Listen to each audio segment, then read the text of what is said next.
Race खुदावन की खूबसूरत और जलाली नाम में लुबना गिल की तरफ से आप सबकी सलामती हो। खुदा आपके साथ हो, आपको ज़िंदगी सेहत तंदुरुस्ती जैसी बरकतों से नवाजे। और नाज़रीन, आज जो मेरा मैसेज होगा और वो मैसेज है काइंड ऑफ वॉइस, मतलब आवाज़ की इकसाम क्या है। क्योंकि इंसान का जिस टॉपिक पर जिस लेवल का ईमान होता है उसी लेवल की वो आवाज़ को सुनाई देता है।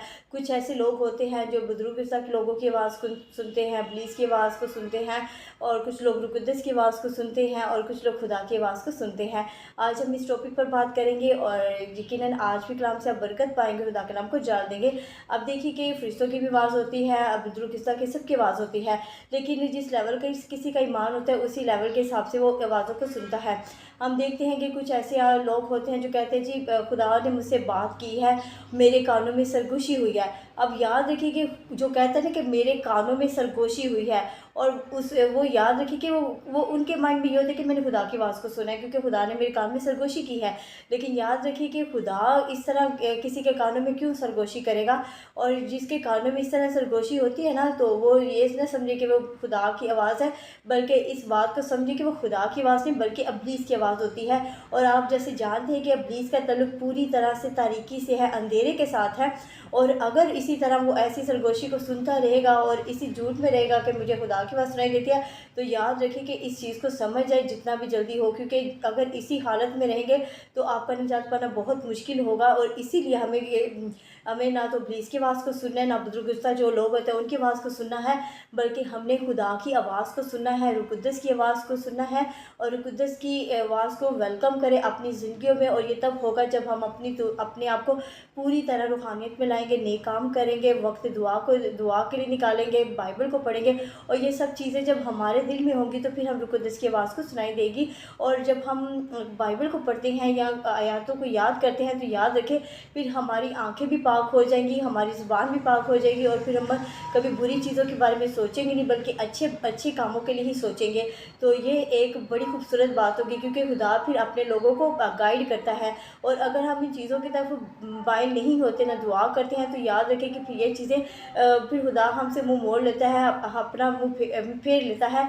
तो फिर इब्लीस की हथियार में आ जाते हैं। फिर इब्लीस हमें शान शौकत दिखाता है, हमें हर बुरे काम दिखाता है, जिसकी वजह से हम बुरी तरह से गिरते जाते हैं, हम बुरी तरीके से पैसे कमाना सिखाता है, और हम पूरी तरह से अपनी लाइफ को ऐशोशत की बनाने के लिए हर तरह के इब्लीस के बुरे कामों में मंसूबे में फंस जाते हैं। तो फिर ऐसे ही लोग इब्लीस की आवाज़ को सुन के हम वही कहते हैं कि मेरे कानों में सरगोशी होती है, तो ऐसा कुछ नहीं है।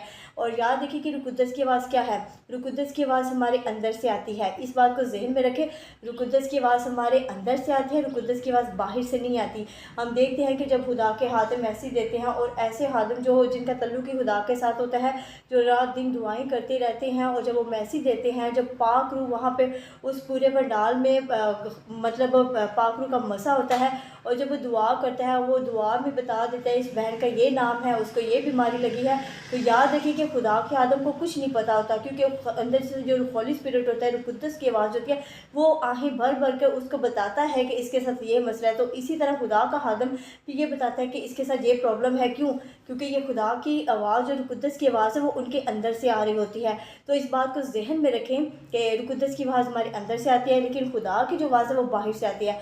अब कुछ लोग जो कहते हैं कि हमारे कानों में सरगोशी होगी, तो याद रखें कि खुदा की आवाज़ जो है ना वो बड़ी साफ़ शफाफ होती है, एक महफूज होती है, भरपूर होती है, और इसलिए वो कानों में सरगोशी नहीं कर सकता। और वो खुदा की आवाज़ बड़ी साफ़ होती है, इसलिए जब और खुदा की आवाज़ भी बड़े ख़ास मौके पर ही बयान की जाती है। और जब कोई ख़ास वक्त, जब खुदा ने कोई भी मतलब प्लान बनाना हो किसी के, फिर वो ऐसे हादम के साथ जो पाक दिल रखते हों उसी के साथ खुदा की आवाज़ गूंजती है। लेकिन ज़्यादातर देखा जाए तो रुकुद्दस की आवाज़ ही हमारे दिलों में आती है। और रुकुद्दस को अपनी ज़िंदगी में वेलकम करें, और वो आपके साथ बात करे, आपको गाइड करे, और हर अच्छे बुरे की पहचान सिखा सके। और कुछ लोग ऐसे हैं जिनका तल्लुक बदरूह गिरफ्ता के साथ होता है, और उनको बदरूहों की आवाज़ सुनाई देती है। अब देखिए कि ये बड़ा एक मामला बड़ा संजीदा है, इसको आम मत समझे कि बुजुर्ग गिरफ्ता है तो उसको बुजुर्ग की आवाज़ सुनाई देती है। तो याद रखें कि इसमें जितनी जल्दी हो सके आप बुजुर्गों से आज़ाद हो जाए। अगर इसी हालत में रहेंगे तो याद रखें फिर आप निजात नहीं पाएंगे, क्योंकि उसका जो तल्लुक है वो बुजुर्गों के साथ है।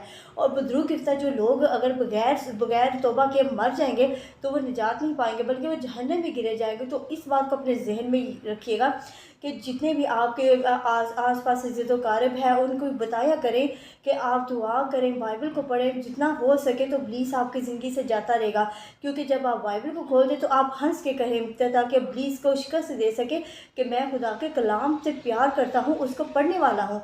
एक स्माइल दीजिएगा ताकि इब्लीस का दिल चल जाए। और मैं चाहती हूँ कि इसी तरह आप बाइबल को पढ़ेंगे तो आपके अंदर से जब एक रूटीन बना लेंगे, 3 वक्त की दुआ करेंगे या 2 वक्त की दुआ करेंगे और रूह के साथ करेंगे, बाइबल को पढ़ेंगे, तो फिर जो अब बुजुर्ग गिरफ्तार लोग हैं फिर आपको किसी और के पास जाने की ज़रूरत नहीं होगी, बल्कि अपने ही ईमान के साथ खुदा आपको शिफा देगा। अब देखिए कि हम लोग जाते हैं जी, हमें बुजुर्ग गिरफ्तार, हमें इससे ज़ाद हो जाए। अगर वो ज़ाद हो जाता है टेम्परेरी तौर पर हो जाता है, क्योंकि वो खुदा के हादम की खुदा के जो खुदा है ना अपने हादम के साथ पूरी तरह से उसको गाइड कर रहा होता है। और खुदा का हादम जो होता है ना, फिर खुदा उसकी आवाज़ को सुनता है कि मेरा जो बंदा है ये कह रहा है तो मुझे इसकी करनी है, क्योंकि उसके वसीला से फिर हमें शिफा मिल जाती है।